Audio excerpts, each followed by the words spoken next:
Rafiki entices him and then runs away, and Simba follows him. And well, that's where he reveals himself as a sage. And then he tells Simba to follow him, and he goes underground. And this is the initiation scene, right? Which we talked about at the beginning of the class. This is the descent into the underworld. And it's a prerequisite to radical personality transformation. So anyways, he goes through this horrifying underground tunnel system where everything's all tangled up, which is, you'll know if you ever fall into chaos, that everything down there in chaos is tangled up. It's a tangled mess.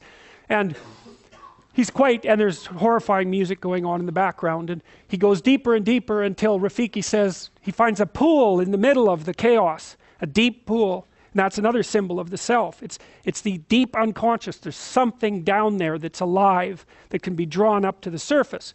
And so Rafiki shows him the pool, and Simba, who's quite terrified at this point, looks in it, and the first thing he sees is he only sees himself.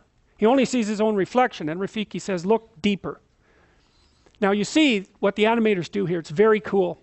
So there's Simba, and there's his reflection, but you see that is already half his father, and you look at the difference in the eyebrows and the look. So there's a tightness of jaw and a firmness of face that's starting to manifest itself there, and that means that he's starting to see the man he could be beyond the adolescent. That's a good way of thinking about it. And then all of a sudden, well, there, that's a whole different face, right? That's a seriously different face. That, everything's going in, and that, it's like, get out of my way, because things are going to happen around me. Very judgmental as well. So it's not naive by any stretch of the imagination. But, we know his father's a good guy, and so there's something archetypal about this. And so he sees the man he could be reflected back to him, and then that actually becomes a cosmic event, and we switch up to the sky instead. And so Mufasa manifests himself basically as a solar deity, and he tells Simba that he's forgotten who he is, which is the son of a king, and that he should remember that and start acting like it.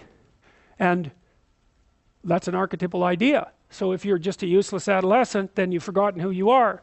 And the consequence of that is that the state is going to fall apart around you, and you're not going to do anything to fix it, and you're not going to be good for anything, and no one's going to be able to rely on you, and you're going to be all whiny and resentful. And then after that, it even gets worse. And so that's basically what Mufasa tells him. And so Simba is like blown away by this vision, right? Because he sees what he could be and also what he's not, which is pretty damn horrifying. So anyways, the storm, so to speak, clears, and Rafiki comes up, and Simba's a lot more thoughtful and not quite as whiny and resentful anymore, and Rafiki leaves. And so Simba now knows what he's supposed to do. He's supposed to stop being useless and take on the moral requirements of setting the kingdom straight. And so he runs back across the desert. There's all sorts of impressive music happening, and then he comes back to his kingdom, and it's not looking so good.